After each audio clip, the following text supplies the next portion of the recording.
Bonjour, Scott Campbell. Je continue avec la série Un pasteur chrétien au Québec.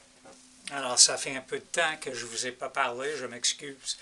J'étais assez occupé, mais avec plaisir, je reviens pour aborder ce sujet. Honnêtement, aujourd'hui, c'est quand même un sujet assez important, oui, et en même temps un petit peu épineux. Je veux aborder la Vierge Marie aujourd'hui parce que, à mon arrivée au Québec au milieu des années 80, j'ai découvert très très vite l'importance que la Vierge Marie avait pour le peuple québécois francophone, surtout ceux à l'époque qui avaient 45 ans et plus. Parmi les baby boomers, comme moi-même, il y avait un petit peu moins d'importance, mais vraiment à l'époque, pour ceux qui étaient plus vieux, il y avait une grande importance. Alors, c'est intéressant pour moi, c'était intéressant venant d'un milieu où je n'étais pas vraiment entouré de la religion catholique. Je connaissais quelques catholiques, mais ce n'était pas du tout aussi fort et aussi présent. Alors, quand je suis arrivé ici, évidemment, moi, je savais ce que la Bible disait de la Vierge Marie. Et j'avais pour elle, évidemment, une reconnaissance. Je la voyais comme un exemple incroyable au niveau d'obéissance, au niveau de soumission à Dieu, au niveau de vraiment son engagement, vraiment un engagement impressionnant et total, si je peux le dire. Mais en arrivant ici, et plus je lisais, plus j'étudiais, plus je parlais aux gens, j'ai découvert que l'Église catholique lui avait donné, d'après moi, une place beaucoup trop importante. L'Église avait pris Marie et l'ont presque sorti de son humanité pour faire d'elle, un être surnaturel. Surtout maintenant qu'elle soit morte. Ça veut dire, je voyais des gens qui priaient à Marie, qui disaient le rosaire. Je vous salue Marie. Ils priaient Marie autant, sinon plus, qu'ils priaient Jésus, qu'ils priaient le Père.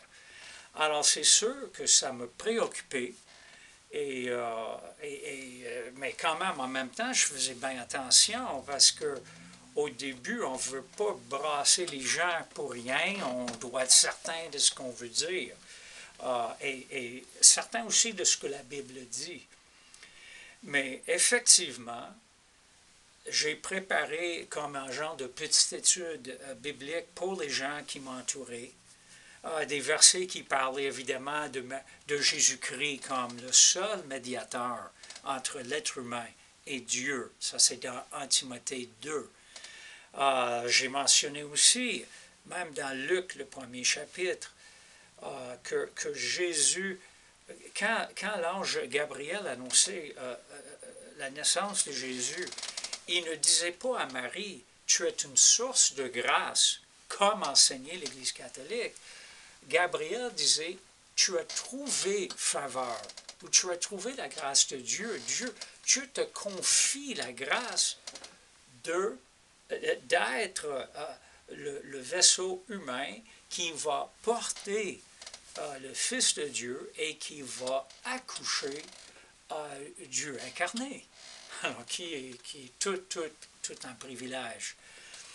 Alors oui, j'ai dit, nous pouvons dire avec Marie qu'elle est bien heureuse, mais ça ne veut pas dire que nous sommes appelés, surtout maintenant qu'elle soit morte, à la prier, à lui demander des faveurs, à penser que, bon, Marie, en étant maman de Jésus, elle a un certain levier avec Jésus. Elle peut l'influencer pour répondre à nos prières, ou elle peut aller au Père.